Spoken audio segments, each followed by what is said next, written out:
So I was getting more and more nuanced and detailed and country and raw with my writing as Music Row was getting slicker and slicker and slicker and slicker. This is Live at the Hall from the Country Music Hall of Fame and Museum. This week, Peter Cooper talks with singer, songwriter, TV and radio host Elizabeth Cook. She makes a mean lasagna.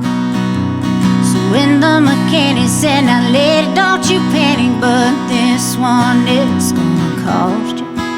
She said, no, don't need my engine rebuilt, no, just check the oil and change that bell. Hey honey, I know you thought you saw me come. Well, sometimes it takes balls to be a woman. Sometimes it takes balls to be a woman.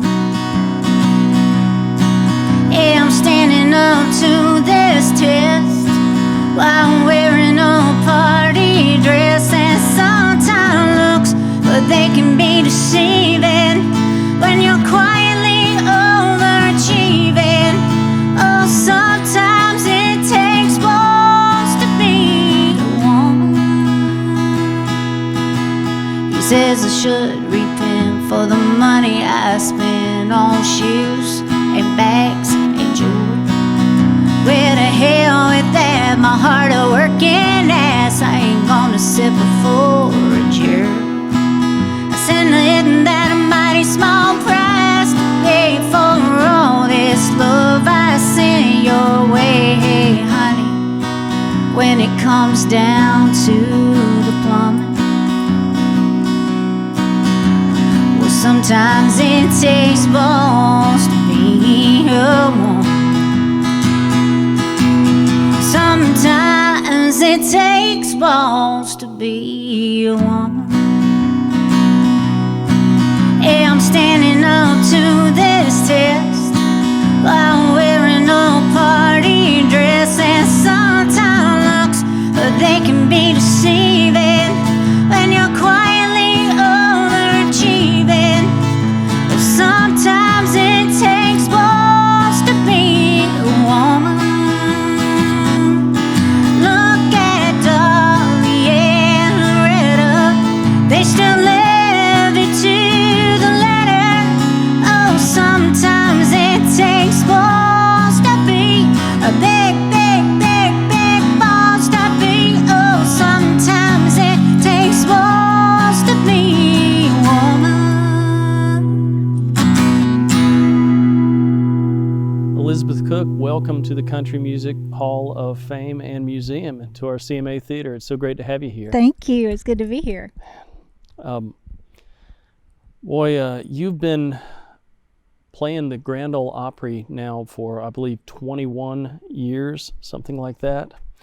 I first met you in the late 90s, and you hipped me to your brand new album, which was a 3-song demo with House of Mirrors, Blue Shades, and Normal Family. Artwork by Kinko's, I think. Yeah. With a cover photo of a sullen-looking Elizabeth Cook wearing glasses and looking down. Oh my, well, yes. I needed them to know up front that they were not getting bubblegum girl country singer. Who were you then, and what were you hoping to be? Well, I think during that time, the 90s had such a great swath of female singer-songwriters. You had Jewel and Alanis Morissette and Tori Amos and Sinead O'Connor, and I'm leaving a million out, but Lisa Loeb. There was a real thing, but I'm coming from a very hardcore honky-tonk background where my parents had a band and played country music and played bars down in Florida. So I've sort of, I think I was conflicted, maybe, and certainly not rolling at the speed that Music Row was rolling at that time, even though I did get a record deal. But I was offbeat, for sure. Yeah. And one of the songs on that little 3-song demo, Normal Family, you and I say this with all respect. I thought the world of your mom and dad. It was not a normal family. You were, what, the 9th child? 11th. 11th. 11th, yeah. Sorry, once it gets up into those kind of No, it's numbers, I get mixed up. As Dave Letterman says, incidentals at that point. Right. And your mom loved country music. She was escaping a rotten marriage. Your father took to loving country music more because he figured out when he was in jail that he could play the upright bass and he could get sprung, every other weekend or so to go play gigs. And when he got out of jail, finally they met at a bar.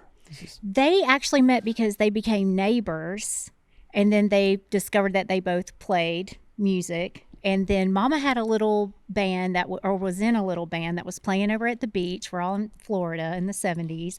And she found out that, Daddy knew how to play bass, and they needed a bass player in their band. And she also needed a ride to the gig, and he had a truck. So romance is going to ensue under those circumstances. And it did. And they were both in their 40s, had 5 children by previous marriages. And but I came along, and they had me, and they didn't let me coming along change their lifestyle too much. I went with them to the shows and to the bars, not all the time, but sometimes. I knew what the inside of the Pine Grove Lounge in Wildwood, Florida looked like from an early age. Yeah. And again, this is the part of Florida is around Ocala and all that where it's not South Florida. It is not. It's horse country. It's agriculture, especially before many people know about the villages. But that land actually belonged to a farmer that we called Old Man Bailey, and Daddy did a lot of welding for him, and we used to go out there and fish. And it's still. I rode through there just the other day, and it's still got a lot of rural elements. There are a lot of big trucks and a lot of cows in pastures still in Central Florida. You, in some ways, were kind of the hope for the family. They recognized early on that you were a good singer, that you could sing on pitch. If I recall, it was, and maybe I'll go strike 3 here, but I believe you were outside singing Daydreams About Night Things in the middle of the afternoon by Ronnie Millsap. So close. Oh, so close. Strike 3. I was singing, I was on my swing set singing, according to Mother, like a rhinestone cowboy. And she heard me, and she could tell what song I was singing. And I was about 3. And so she, the way she put it, she said, "Oh, I'm going to have me some fun," and started teaching me country songs. So I learned "Hey, Hey, Good Looking." And then the first song I sang out in public, I was 4, and I sang I'm Having Daydreams About Night Things by Ronnie Millsap, which was wildly inappropriate for a child. But my mother didn't think of music in those terms, or anything, I don't think, in those terms, and that's how she ended up with a million kids. But that was a real moment. I still have the little newspaper clipping. I'm in little white tights, standing in a little dress, standing on stage in Fruitland Park, Florida, singing that song. And soon she was writing songs for you. Soon she was writing songs for me. Yeah, we came to Nashville, and the advice that we received from a man named Wally Fowler was to go home and record some original songs and try to get popular regionally. So that's what we did. And we went over to Auburndale, Florida. We made a 45 record of 2 songs my mother had written for me. One was called The Homework Blues. The B-side was Does My Daddy Love the Bottle More Than He Loves Me? And we got them on local jukeboxes. I was like in Sonny's Barbecue on the jukebox, and of course all the bars and Bloody Buckets around Central Florida. And we did that. And when I turned 12, I decided I wanted to be a cheerleader and not be a country singer anymore. And my parents were very gracious about it, considering all the time we had invested. But I was a kid, you know. They were more gracious about that than when you made the huge sin of deciding to go to college instead of making music for a living. They were perplexed about that. That's just not something that my family valued, because there were no real readily available examples of people getting a higher education, and we were blue collar people, and that was our lot, and we were fine with it, and that was our role. We were a happy, loving family with, enough, a car and a house and a truck, and so they didn't understand why I would do that. But I don't know what it was. I was just really driven. I liked learning. I liked the challenge of it, and I wanted to try to do something that didn't put me in the places that I had grown up with them, because they weren't always great places for a kid to be. Yeah. When did you really start to burn for a career in music, for a life in music? Once I realized how bad being an accountant sucked. It was terrible. It wasn't the work, it was the environment that I worked in. So a corporate environment, and very rigid hours, very rigid tasks. There was no room for creativity or movement in your life of any kind. And I had no idea how poorly I would take to that. And they really didn't prepare me for it, because even when you're in college, the classes are moving around, your schedule's always different. You have the freedom to, flunk the test or ace the test. And so I was used to having being able to make decisions. And that was not the corporate environment that my job took me to. So I wanted out bad. And as soon as I got an opportunity, which was on a complete fluke, I got signed to a publishing deal on Music Row. And for half the money I was making at Pricewaterhouse, and I gave up my apartment. I slept on the floor at the publishing company for 3 years and wrote songs and made demos of those songs. Yeah. And that's what you held up, some of those demos there. Bro and Sis was the Bro publisher. and Sis Music. Jeff Gordon signed me to Bro and Sis Music. And so you, unlike most people move to Nashville out of desperation. You and Marshall Chapman are two who I can think of who gave up comfort in favor of discomfort. But I remember those times around the publishing house, just listening to Tom T. Hall records late at night, and seems like those must be some of the most fun times of your life. Absolutely. There was a real innocence about it. There was a real innocence about the music business. And I was given the opportunity to just really start honing my craft, and I got really into it in the same way that I got into my college classes. I just became very focused on writing songs, and I started getting introduced to other writers and influenced by Townes Van Zandt and Lucinda Williams and Guy Clark, and deeper into Rodney Crowell and deeper into Tom T. Hall. And it was just an amazing environment to find myself in. And so I was getting more and more nuanced and detailed and country and raw with my writing as Music Row was getting slicker and slicker and slicker and slicker. You wound up with a record deal. Made an album called Hey Y'all that came out, I think, in 2002. That's right. A significantly different album cover than the demo. Now that's professional right there. Right. That is Warner Brothers professional artwork. Yeah. Now you're smiling. Mm-hmm. Now you're smiling. And your dad got to attend the recording sessions, mm-hmm. which is at the studio we now think of as RCA Studio A, where That's right. Dave Cobb works. Mm-hmm. And he just never stopped smiling. He was so proud. Said, "Well, they're gonna need to print up some more of these." Did you think that was sort of the ticket to the big time? I'm sure to my maybe not my benefit, I've never been focused on that part of it. I'm more focused on getting better and better at what I do, at my craft, at playing, at writing, at singing, at performing, and just always on that challenge. And at that time, I was not self-assured at all. So I didn't feel good. I didn't feel ready. I wanted to go tour around the country and really hone. And the label wasn't interested in me doing that.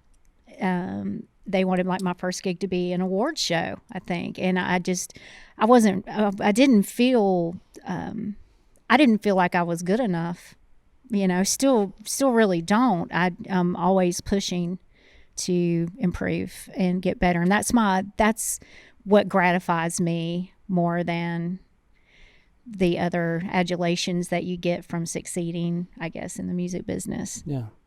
Then when that didn't work out with a major label, was that a time of consternation or was that a feeling of relief? Well, I asked to be released from my contract. I went and asked to be let go from Warner Brothers.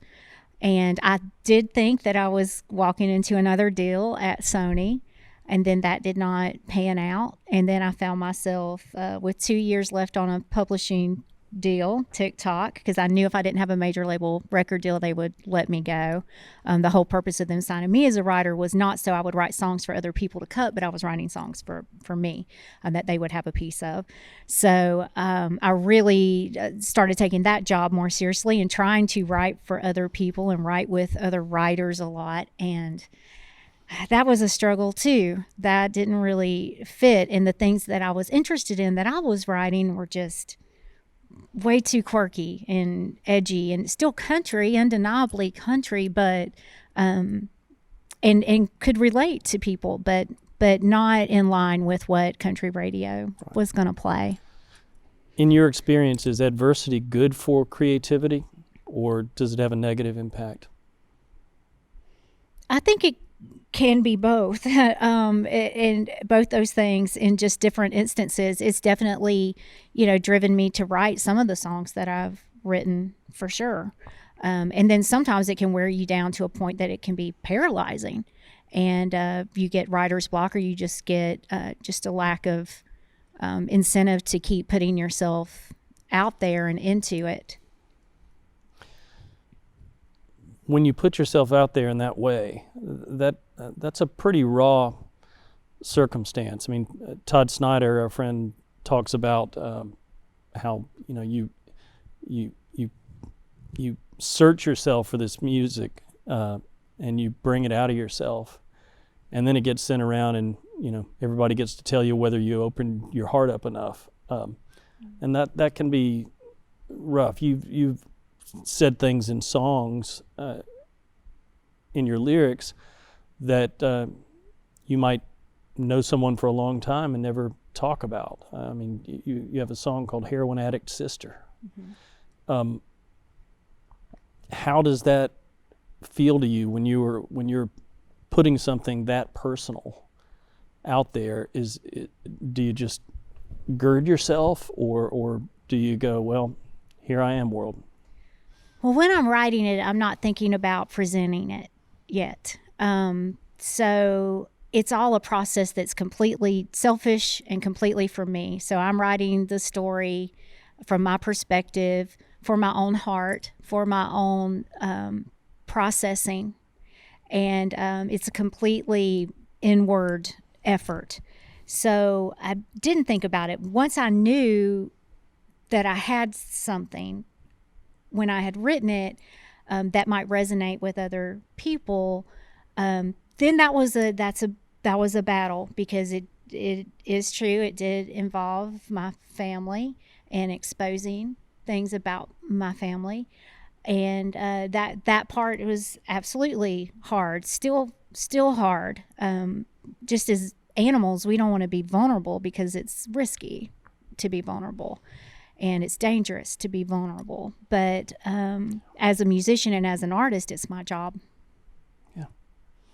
And then you wind up in some black box bar in Poughkeepsie playing while half the people are paying attention and half of them might not be. It's really hard on some folks, and some folks just couldn't care less, it seems. Yeah. And I guess there's an evolution there for many people. Sure. Yeah, it did. I've definitely had those gigs. But more often than not, now it's that people come to listen, people come to hear the songs and experience them live. And I feel really fortunate that I don't have to contend usually. I mean, there's always like maybe a couple of drunks in the back. Maybe somebody started drinking too soon before the show, didn't time it right. And they might be not self-aware that they're being disruptive. Maybe they're the bass player. Maybe, and for example, it could be someone in the band, it could be me. And so I try to correct course in a way to just make sure everybody has the best experience that they can have while also not selling myself short of the opportunity I deserve. She asked for her mama's bathrobe, a pot of potato soup. She gonna drown his time if he kills her. She wants the whole family in the loop. She can outsmart death like a stuntman. She's a count 99 lives. She's my heroine and his sister. I've known her all my life. She's my heroine and his sister, and I hate to see her go. And I hate to see her holding on the end of the same old road. She pushes a tiny needle. It's like the devil's DNA. It takes her somewhere she's just gotta go, but can't afford to stay. She stripped for a while in Connecticut. Been married at least 5 times. Every one of them men was crazy about her, so she married a couple of them twice. She's a certified underwater welder. She can cook, clean, and crochet. She can flash a smile for a sweet, weary soul that'll melt all your doubts away. She's my heroine and sister, and I hate to see her go. And I hate to see her holding on the end of the same old road. She's high at the homeless shelter, where she's had it out with my niece. She don't notice the holes in her clothes or perverted Orlando police. Been so mad I want to kill her, so worried I had to cry. Such crazy stories I can't help but laugh. So scared when she's gonna die. She called outside of Atlanta, dodging them big old trucks. You know she cleaned up in Tennessee one time before. She just needs a couple $100, and she just needs to be with us. We all say thank God, Mom, she ain't here to go through it this time.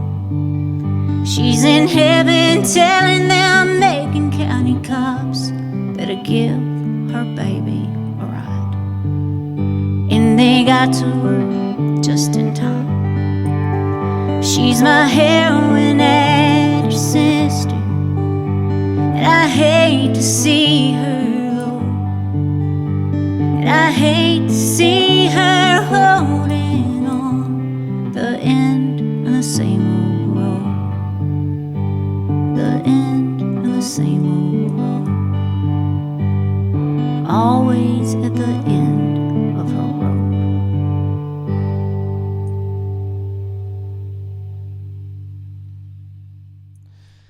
You have, through your body of work, gained the respect and admiration of a lot of your heroes.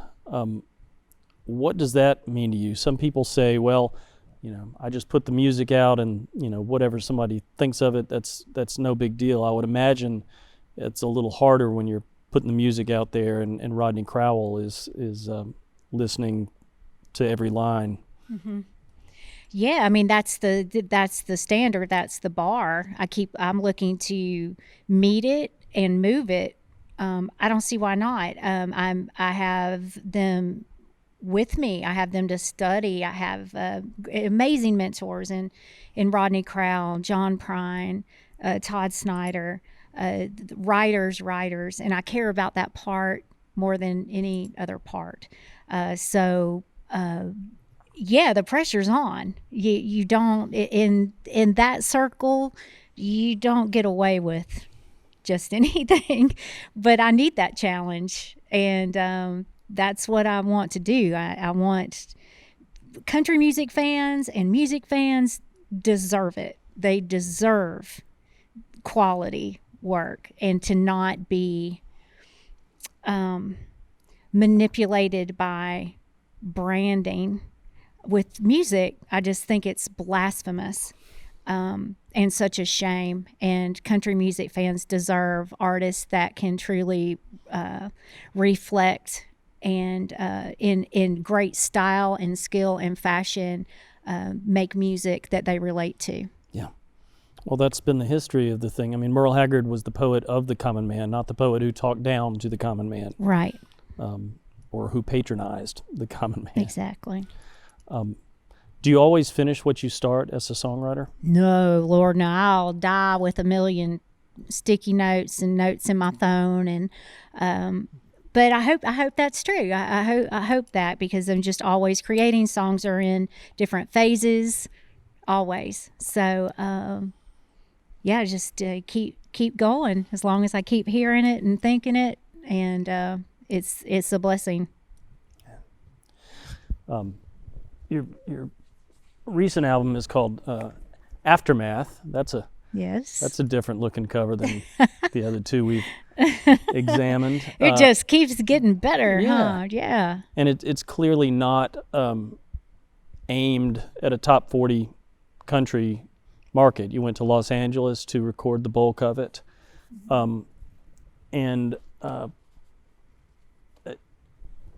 Is there a freedom in not having to work between the lines and being able to just imagine whatever soundscape that's in your head and put it out there? It can be played on this amorphous thing called Americana radio. Mm-hmm. And I don't mean to sound so irreverent, but I just don't care. I am trying to serve the song and the record and my intentions for the fans, and to the best I can possibly do.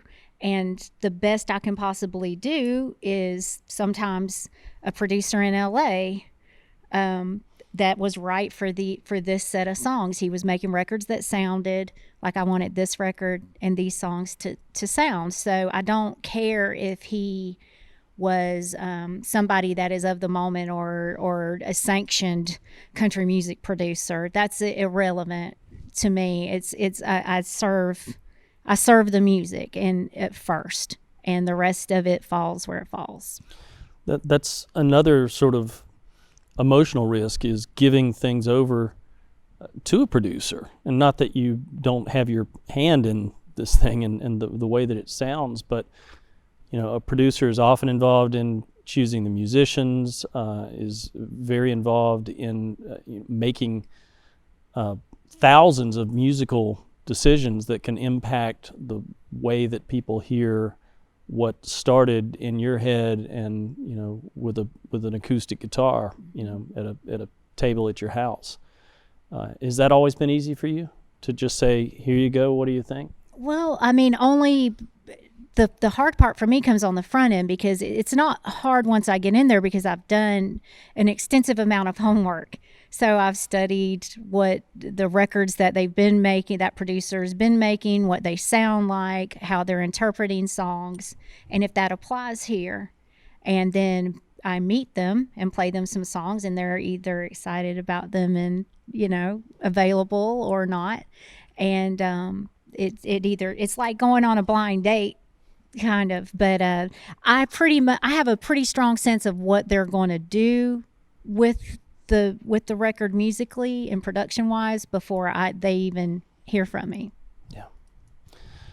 We're talking now at the hopefully near the end of a pandemic that has led everybody to their separate corners.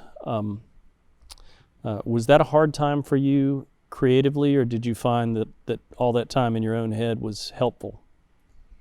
I think that it's the smoke is definitely still clearing, but there's both those things have happened. I think that being forced to be still, being forced to be in one place and be quiet gave me time and space to take inventory of where I've been, where I want to go, where I am. And that has been a real silver lining for me. Of course, then the uncertainty of how things are going to play out, what kind of music venues are going to be there, how you make records and how you just get it to people is constantly changing. And those challenges seem to spike during this, for sure. So that uncertainty always exists on a certain level, but really, really spiked. And then there's the mental health that I feel like at first was helped by the stillness of after touring for 15 years pretty heavily, just being home. I watched the change of seasons in my yard, which I had never done at that house that I owned.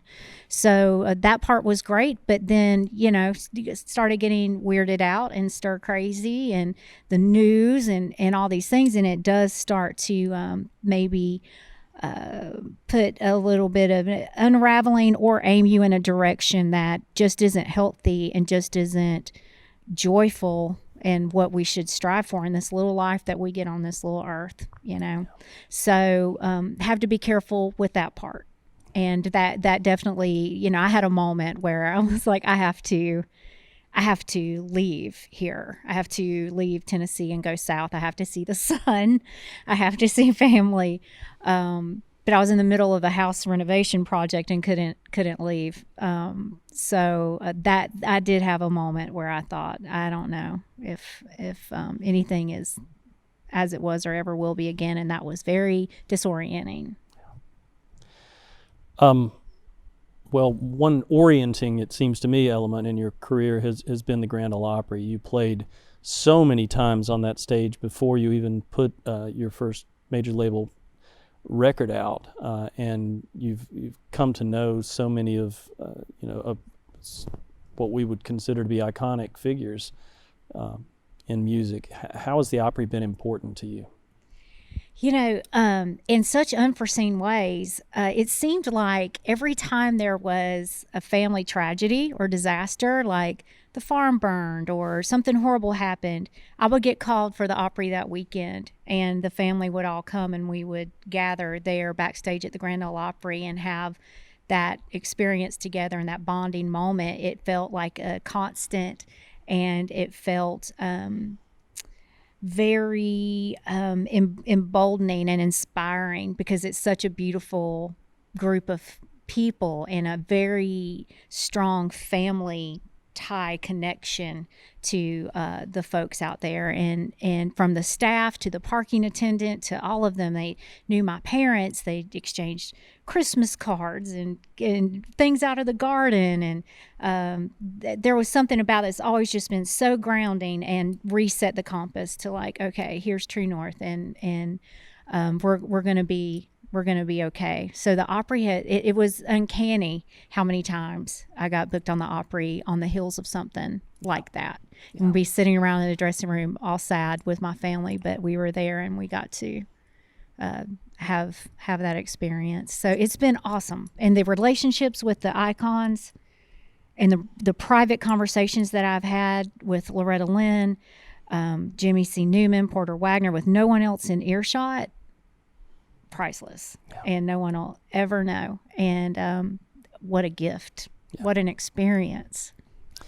another grounding thing for you has been fishing, and you're now working on a show, a fishing show. But this I cannot believe you dragged this I believe up. your father sold this to God. me. The moss won't even eat it. Oh my gosh. Your dad was your merch guy. And He was. He's sold this to me in probably 2000, something like that. I think this may have been the first Elizabeth Cook T-shirt. That is the inaugural merch item. Yeah, it says, y'all aren't afraid of a little country music, are you? So this may be due for a reissue as a T-shirt. Because yeah, so my now, manager got her eyes on that. Yeah, that was spring break, and I was at Georgia Southern University, and we had gone down, and I'm fishing on Lake Okeechobee there, on the Coors Light. Now that seems like, oh yeah, well that's awesome, what you do. But when we were doing that and that shirt came out, and that's not the vibe that was happening on Music Row. It was much fancier. It was much, guys in flame rodeo shirts. And yeah, it's quite dissimilar from anything from the Shania Twain line. Yes, yes. But now you're going fishing with cool guests, and you've just been down in Florida catching fish for the show on the Circle Network. You're like the hillbilly goddess version of Bill Dance or something. Yeah. Oh, yeah. So do you really catch those fish, or do you have gophers? Oh, yeah. No, I catch fish. I have help. I mean, we hire a guy because really the basis of the show is to have a conversation with a guest, and so we're just fishing while we do that, which opens up a lot of opportunity for things to happen and the conversation and how we get to know each other to go. You don't know where it's going to go. So that it is a lot of fun, and years of going on, and people, talks about television shows and different types of TV shows. And I had like a sitcom deal and all these different things. And I always just said, I just want a fishing show because I do love to do it. I'm not particularly great at it or super serious about it, but I love to do it. And so I thought, well, I can do this and kind of kill two birds with one stone, because I won't take time to just go on my own accord. So I just tied it in with work. So now I get to go fishing. I get to talk to someone super interesting, and they film it. Great. Mm-hmm. From wrestlers to NASCAR drivers to country stars. Yep. That's great. Mm-hmm. Elizabeth Cook, thank you so much for being here with us on Alive at the Hall. Thanks for singing for us, and thanks for doing what you do. Oh, anytime. Thank y'all for doing what you do. I appreciate getting to be here. I know this guy, he's all wrong for me. He wears shirts that are tripping on LSD. I must be high as a kite on diesel fumes. He's got me sporting bell bottoms and braids to school. I never thought he'd get this far, certainly not in that kind of funky ass car. He been picking me up every day at the curb in his 1972 Refurb. El Camino, it's brown and tangerine Camino. It drinks on gasoline Camino. El Camino. I told him your car is creepy, man, and not in a gangster kind of way, but in a perv kind of way. You got a lot of nerve driving that kind of car and taking me fishing out to the park. You're like some dude on blow in that movie Boogie Nights, and this Friday night you wanna go to the fight. Say yo Camino, it's brown and tangerine Camino. It drank that gasoline Camino.